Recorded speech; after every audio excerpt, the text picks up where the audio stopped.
Mi nombre es Margarita de la Hoz. Soy escritora e investigadora social. Durante años he acompañado, estudiado y vivido de cerca distintos procesos de participación política que han marcado la historia reciente de Colombia.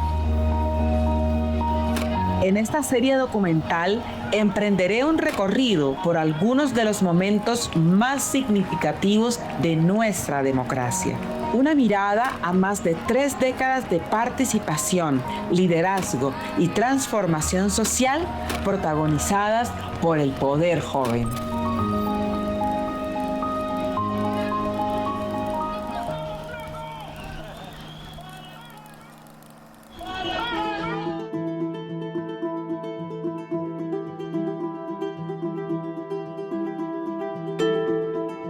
Durante gran parte de la historia de Colombia, la participación política estuvo centrada mayoritariamente en los hombres. Las mujeres quedaban por fuera de las decisiones públicas. El derecho al voto que adquieren en 1954 les da la capacidad de entrar a la vida política.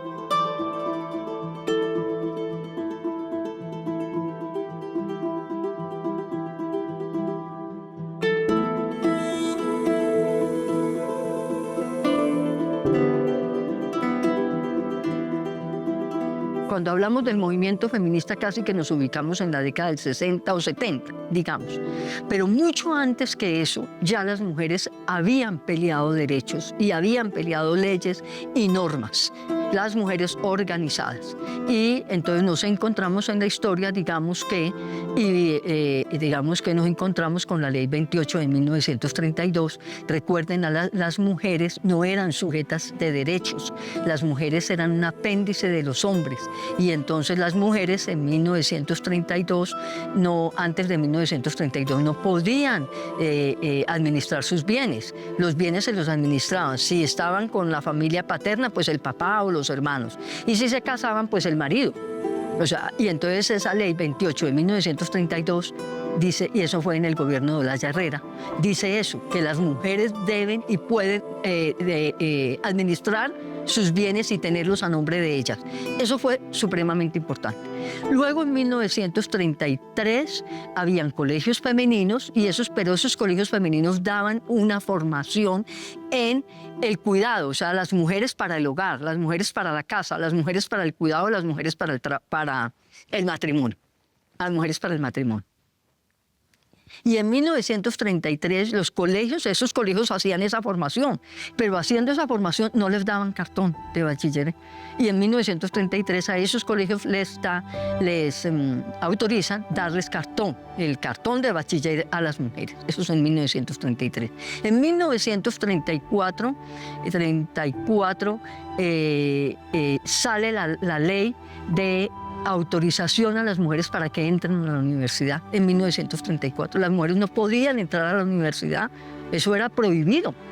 Y la primera mujer que entra a la universidad es una mujer que se llama Gerda Warstenborn, de padres alemanes, pero de madre colombiana. Y la madre colombiana de esa mujer, ella entra a la Universidad Nacional a estudiar medicina en 1935, y la madre de esa mujer es la mamá de Camilo Torres. Y de ahí, en 1946, hay una ley que les permite ocupar cargos públicos. En esa época, entre el 30 y el 50 y el 60, hay un gran avance del movimiento de mujeres, liderado por mujeres demasiado importantes, pero ahí la lucha fundamental en ese momento era el derecho al voto. No teníamos derecho al voto, por lo tanto no teníamos ciudadanía. Llega el momento, estas mujeres avanzan enormemente con muchas dificultades, con muchas dificultades, y logramos en 1954, en el contexto del gobierno de Rojas Pinilla, se logra la aprobación del voto para las mujeres. pero podemos votar en 1957 en el plebiscito. Las mujeres no nos han dado nada, nos ha tocado en una lucha muy dura, muy larga, conseguirnos todos los derechos, entre esos el derecho al voto y por supuesto el derecho al voto. Entonces robustece no solo la democracia, sino la participación de las mujeres en política, y eso también genera un cambio rotundo en la sociedad.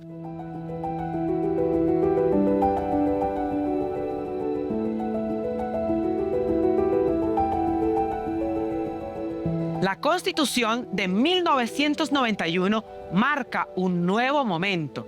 Por primera vez, el país reconoce que mujeres y hombres deben tener los mismos derechos y oportunidades.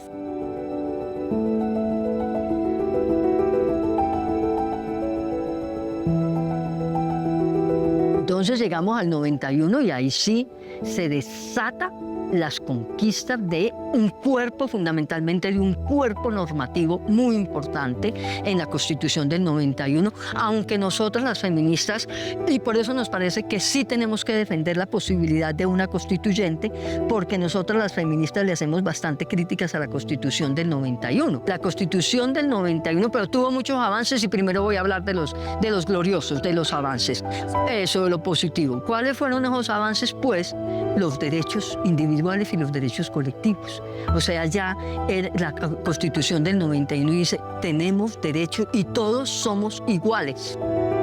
Hombres, mujeres, y todos somos iguales ante el Estado. Y el principio del Estado, uno de los principios es el principio de la igualdad. De la igualdad. Eso es una cosa absolutamente revolucionaria. Entonces digamos que sí, y empezamos a tener un cuerpo normativo, no solo un cuerpo normativo a nivel nacional, sino un cuerpo normativo a nivel internacional. Se da la conferencia de la CEDAW después de la Constitución del 91, armamos una ley que ratifique los logros de la CEDAW, y la CEDAW tiene que ver con reconocer que las violencias contra las mujeres son un delito, y que no puede haber violencias contra las mujeres y que el Estado debe ser garante de la seguridad de las mujeres.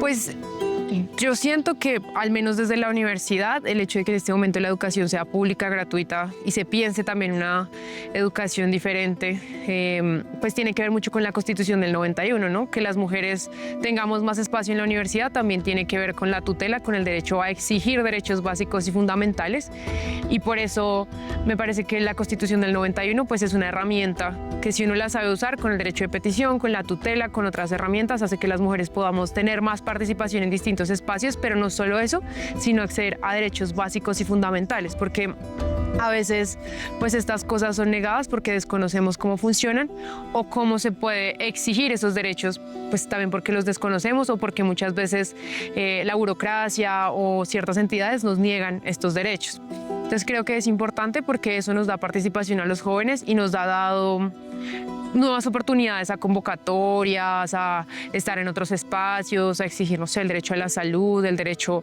a muchas cosas que son básicas y fundamentales en otros países, pero que en Colombia es como, eso parece a veces que no existieran los territorios, que si no existiera la Constitución, si no existieran estas herramientas legales, pues Colombia sería un país aún más desigual de lo que ya es. Y creo también que es importante porque pues se reconoce la diversidad que hay en este país, ¿no? Como que yo, como mujer blanca desde las ciudades de Bogotá, tengo unos privilegios de clase que son evidentes también desde la universidad, pero en los territorios, pues si no existieran muchas cosas de la Constitución, no habrían oportunidades para las comunidades, no habría nuevas formas de reconocer, por ejemplo, la ley de lenguas nativas, que es fundamental para entender que Colombia es un país pluriétnico. Cuando las mujeres nos organizamos, construimos muchas cosas y construimos sobre todo cierta libertad. Porque cuando yo me he reunido con mujeres adultas mayores a escucharlas hablar, me doy cuenta que son un poquito más felices, que están más libres y que eso que no pudieron hablar en su época porque no se les permitía, les ha permitido sentirse más tranquilas. Pero también lo escucho cuando hablo con mis amigas que tenemos la misma edad, los mismos problemas, y lo siento también cuando veo a compañeras de la universidad o a compañeras organizándose y luchando por lo que les importa. Sin la Constitución del 91, yo creo que las mujeres todavía estaríamos, si ahora vimos violencias, viviendo muchas más violencias. estando en unas situaciones de riesgo mayores a las que vivimos ahora, porque al menos ahora yo sé que puedo hacer una tutela, un derecho de petición, una acción colectiva y mi derecho fundamental se debe respetar. Y así me ignoren, puedo volver y poner otra acción. ¿Sí? Entonces creo que eso por un lado, pero también que esté la universidad, que estén otras herramientas, que estén otras entidades que se han creado a partir de esa Constitución, me permite como mujer sentir que más o menos puedo estar libre de violencias, desde lo que debería ser. Mucho hemos ganado, pero también tenemos que decir, mucho falta. ¿Y qué es lo que falta? Falta erradicar las violencias contra las mujeres. No puede haber un solo feminicidio más. Erradicar los acosos sexuales y los acosos laborales. Los datos son alarmantes. Son 15.000 denuncias, 30.000 denuncias. ¿Eso qué es? Eso es una tragedia. El acoso sexual. Y eso todo ya está en ley, en norma. Entonces decimos que sí, que hemos avanzado, pero es mucho lo que falta y fundamentalmente lo que falta tiene que ver con la seguridad de la vida de las mujeres, la seguridad social, la seguridad económica, la política y la cultural también.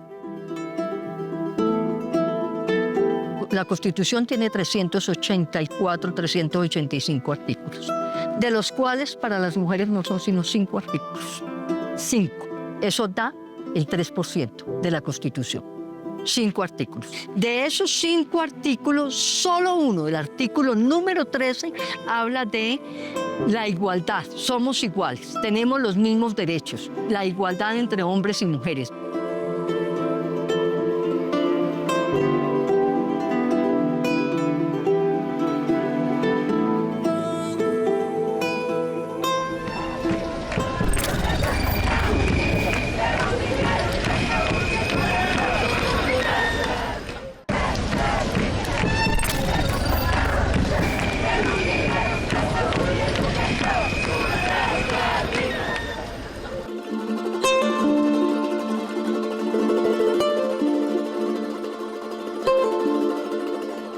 A partir de ese momento, el Estado adquirió la obligación de prevenir y sancionar la discriminación contra las mujeres. Comenzaron a surgir leyes, políticas públicas y entidades para proteger sus derechos.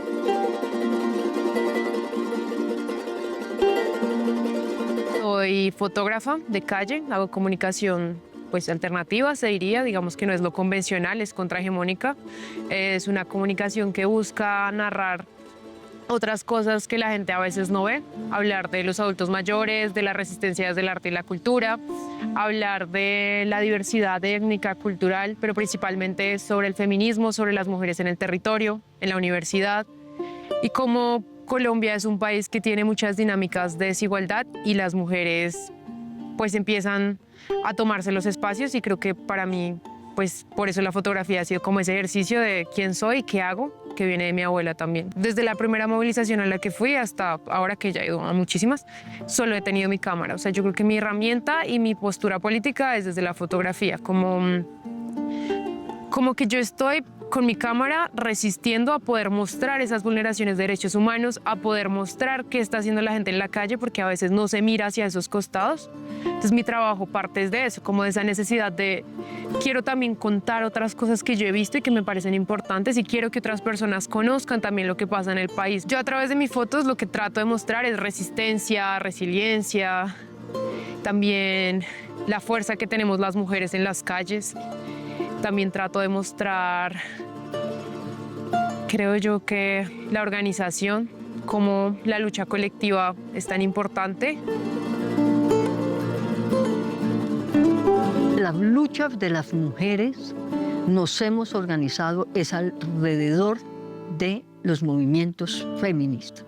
Eso no lo podemos perder de vista y no lo podemos, eso hay que tenerlo presente. Es decir, el movimiento feminista ha sido absolutamente importante.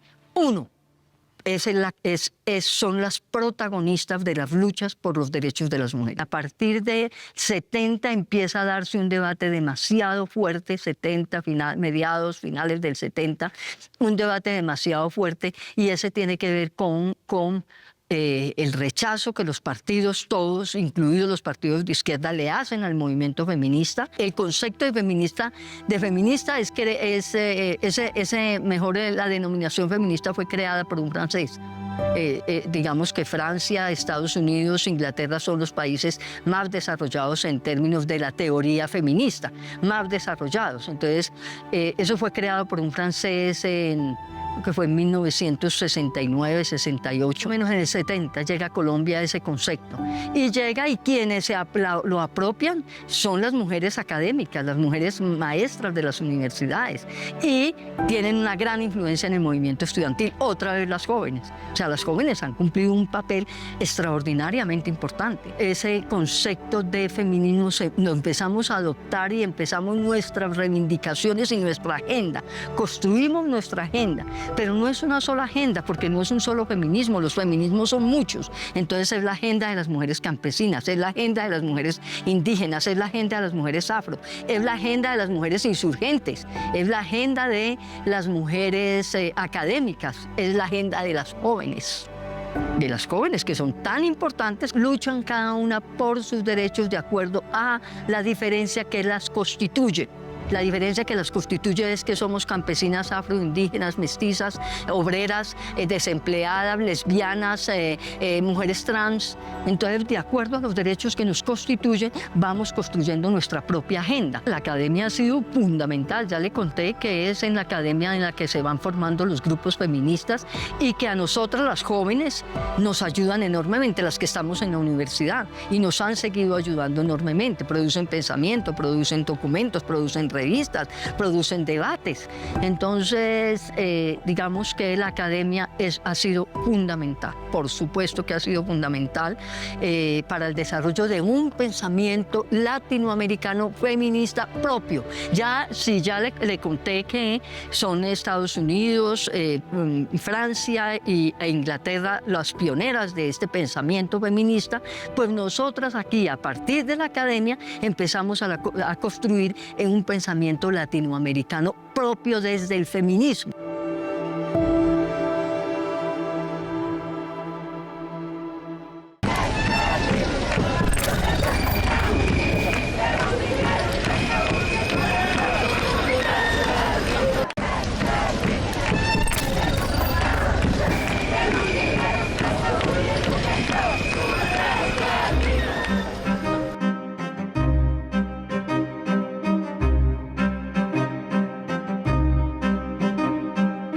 Con esos cambios, la presencia de las mujeres se fue haciendo más visible en distintos ámbitos de la vida pública. Comenzaron a surgir lideresas en sectores como la cultura, la educación, la juventud y los movimientos sociales.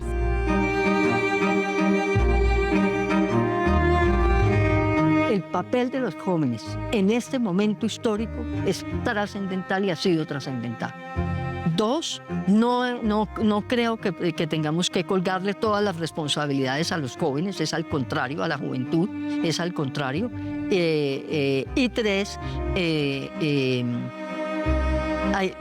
el tema de la cultura y del arte y el deporte. Cultura, arte y deporte dialogando. Es muy importante. Y dialogando desde una perspectiva de género. Lo que tenemos que hacer es, uno, acompañar las luchas de las jóvenes. Por ejemplo, yo acompaño demasiado las luchas de las jóvenes adentro de la universidad frente al tema de los acosos. Entonces, uno, estar al lado de las jóvenes y acompañar. Pero lo otro, hacer el reconocimiento de las jóvenes, y ahí son hombres y mujeres, ahí incluiría a los hombres y a las mujeres, lo que constituyó el estallido social.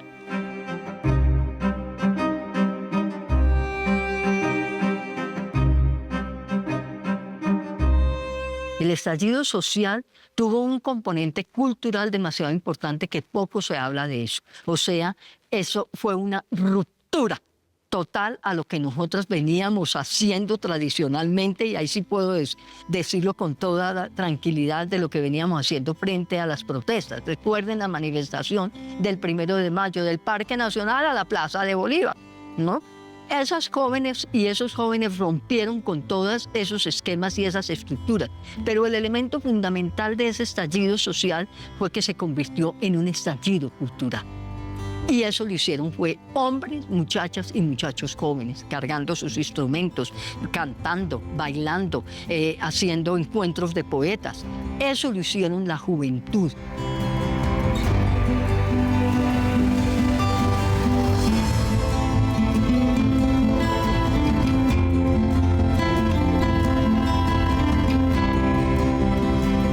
Yo empecé a hacer fotos porque mi abuela soñaba con ser fotógrafa y pues para ella en su época, ella es del año 34, no era tan fácil ser fotógrafa.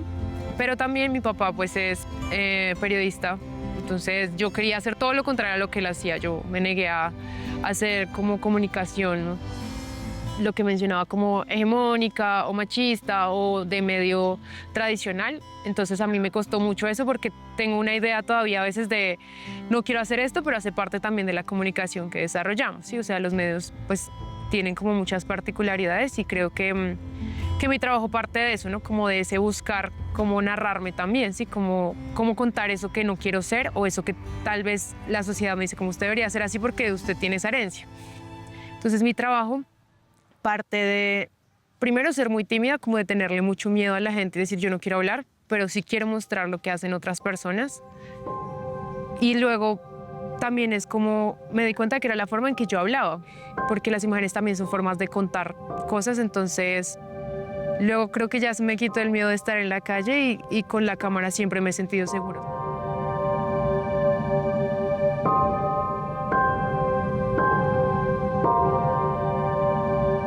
Los movimientos artísticos estamos insistiendo muchísimo que en este cambio, el tema de la cultura sea un tema fundamental. Y creo que nos falta todavía mucho para asumirlo de esa manera. Sea un tema, no sea un tema, sea una dimensión fundamental, estructural y trascendental. Y creo que nos falta en ese camino, ahí estamos trabajando fuertemente, pero eso hay que ponerlo en lenguaje mucho más aterrizado del quehacer cotidiana de los jóvenes y las jóvenes en términos de cultura ya, que empezar a aterrizar.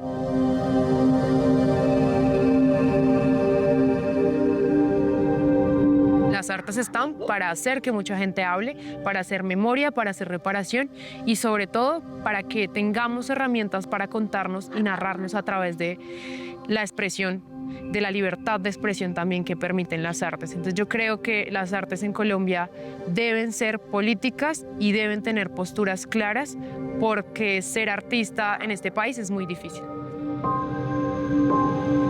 Fueron las jóvenes y los jóvenes los que nos dijeron, después de llevar 30 años marchando los 1 de mayo y marchando en los campos y marchando en toda parte, fue en el 20 y 21 que las jóvenes y los jóvenes nos dijeron no es por ahí, es por este lado. Y es por este lado, es construyendo nuevos relatos, nuevos discursos. ¿Y cuál es el discurso? El artístico. Es el simbólico cultural, el que mueve los espíritus, el que mueve el corazón, el que entusiasma, el que anima.